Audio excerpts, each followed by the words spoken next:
All right, so here we are. We've got my brother's military Jeep here.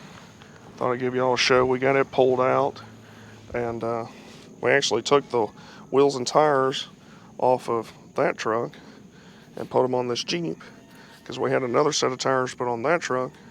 And this is a very important Jeep to us, so I wanted to pull the tires off it, put on this Jeep so that we could get her back in action. But this Jeep right here is a 42 Ford GPW military Jeep.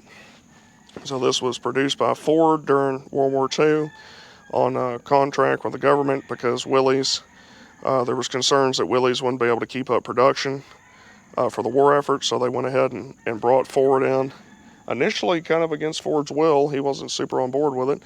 But anyway, they eventually got him on board and he started producing Jeeps.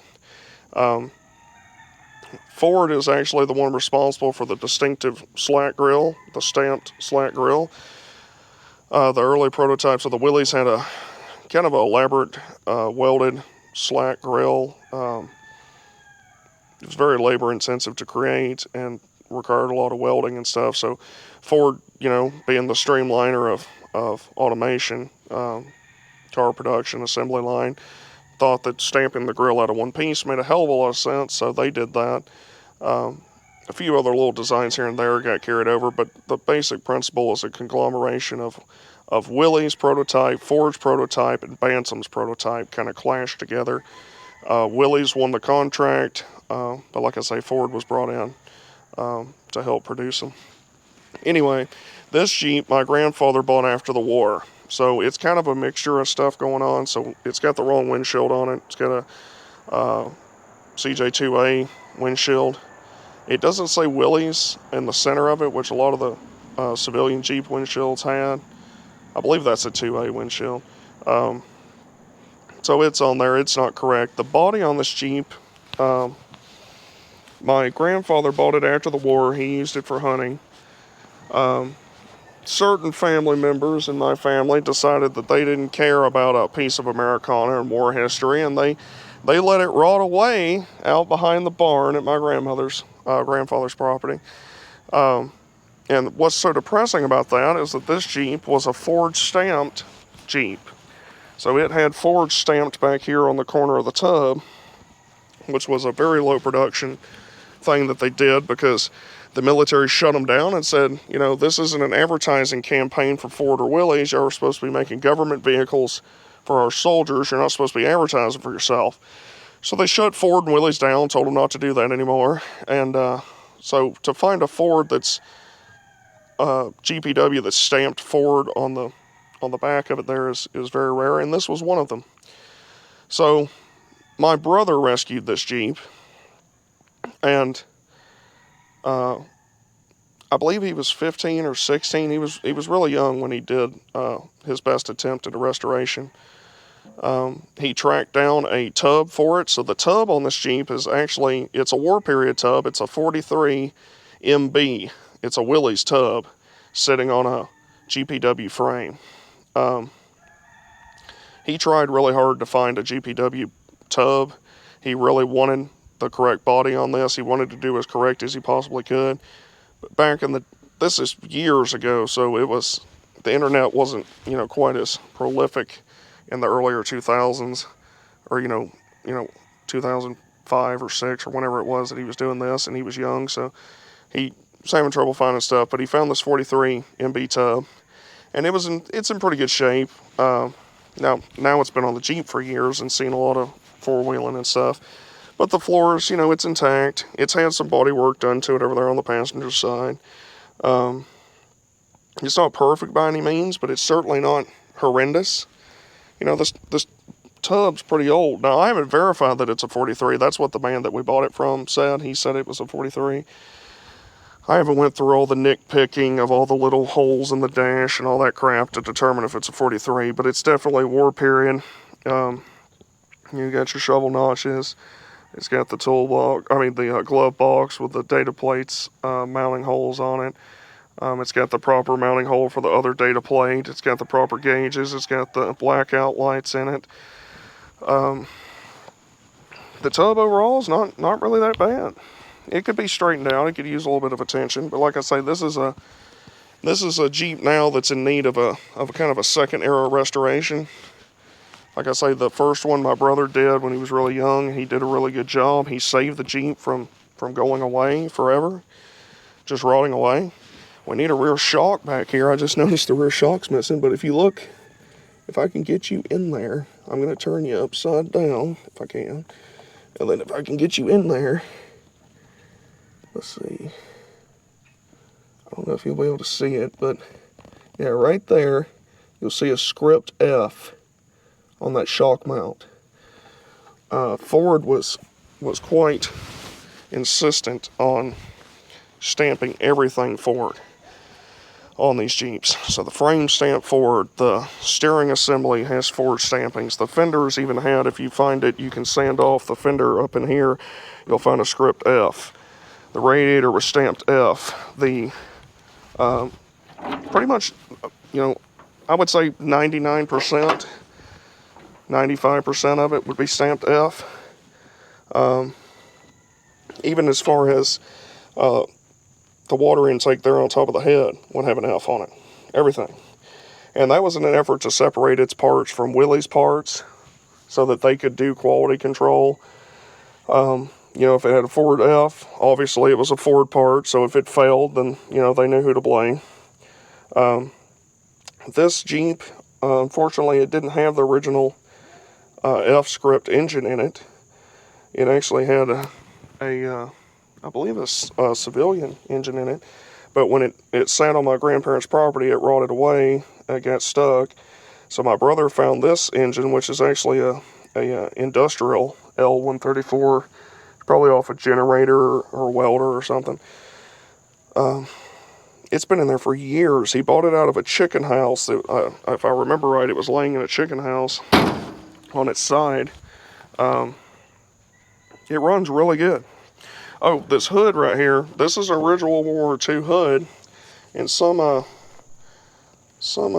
lacking, or let's say morally bankrupt individual cut a hole in the center of the hood, because this hood was on a Jeep, probably a CJ2A or another military Jeep at some point, and they had an F-head in it, or a V8 or whatever, and so they cut this massive hole in the hood for clearance for the carb.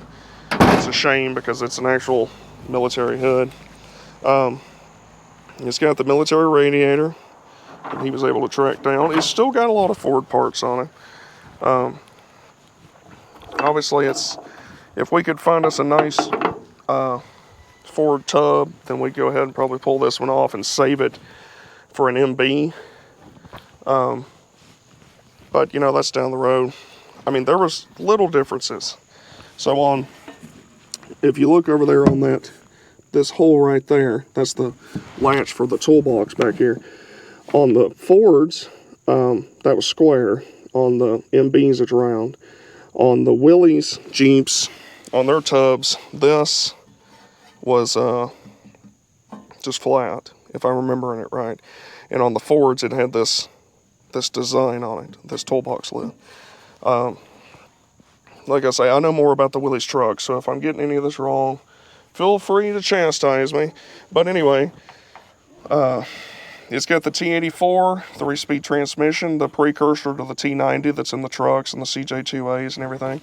It's got the Dana 18 transfer case, basically the same transfer case. This Jeep is an heirloom Jeep. Like I said, my grandfather bought it after the war, and he used it for hunting. There's actually a really cool story about this Jeep, was that my grandfather was going up this mountain up in North Georgia, and my great uncle, whose name was Charlie, was in the passenger seat over here. And my grandfather's going up the mountain, and my great uncle gets scared, and he tells my grandfather, he says, I can't do this. I'm scared. You're going up too steep a hill. And my grandfather said that my great uncle just jumped out of the Jeep while they were going up the mountain because he was afraid my grandfather was going to roll the Jeep over. But he drove it for years, and then it kind of got parked and rotted away, unfortunately. But the frame's not as strong as it once was, but it's still intact. We've done a lot of four-wheeling with it over the years. Like I say, it needs a test up, a checkup basically. You need all the fluids changed. It needs probably bearings changed. I know it needs U-joints, needs new shocks. The brakes need a little bit of attention. It's been sitting.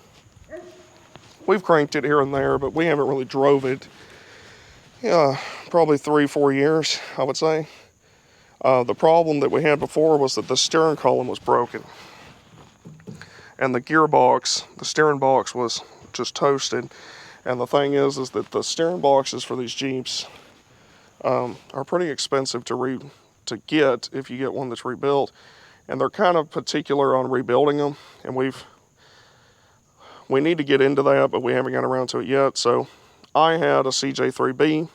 I took the steering box off of it. We weren't sure if it fit, but it looked identical, so we put it on here. So this has got a CJ3B, 54 CJ3B steering box, which fit in just flawlessly. I mean, it shows how little they changed between the War Jeep, because the box out of this one was an F-script steering box. So the CJ3B one went right in. It steers probably better than it has in a long time. Let's see if she'll crank up. She ran good earlier. Let's see if she'll... Well, let me see if I can't... I'm a little portly, so let's see if we can't get in here.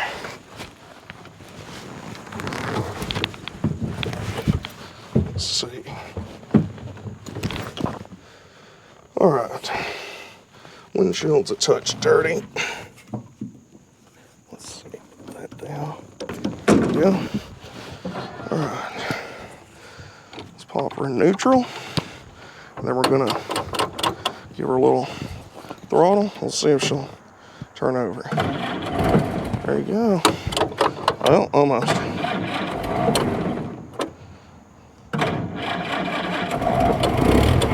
There you go.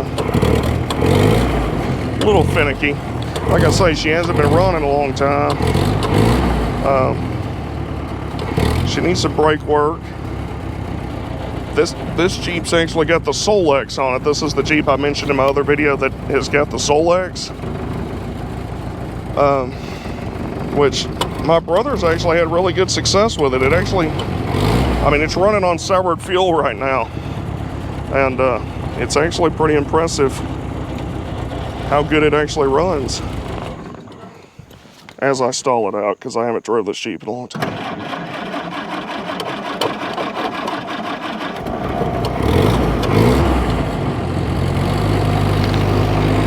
There you go. Took it a little long, a little bit. Like I say, the brakes are trash. Pop her in reverse. See if she'll back up. Oh, smoking a tire, you gotta be careful. But yeah, she runs good. She goes in and out of four-wheel drive good. Like I say, my brother did an admirable job. He saved this Jeep from rotting away to nothing, and he did it when he was real young. And he did a good job. We got a lot of enjoyment out of it. We're gonna get a lot more enjoyment out of it. I think me messing with all these Jeeps and stuff kind of rekindled his interest in Jeeps. So we put these tires and wheels on it. We need to order some U-joints and do a few other things, oil changes and stuff like that. It's been sitting a while, so it probably wouldn't hurt to go ahead and do that. Like I say, I'm used to sitting in the trucks. I haven't been getting in and out of an old Jeep like this in a while. So, but that's it. That's the 42 GPW. I forgot to mention this.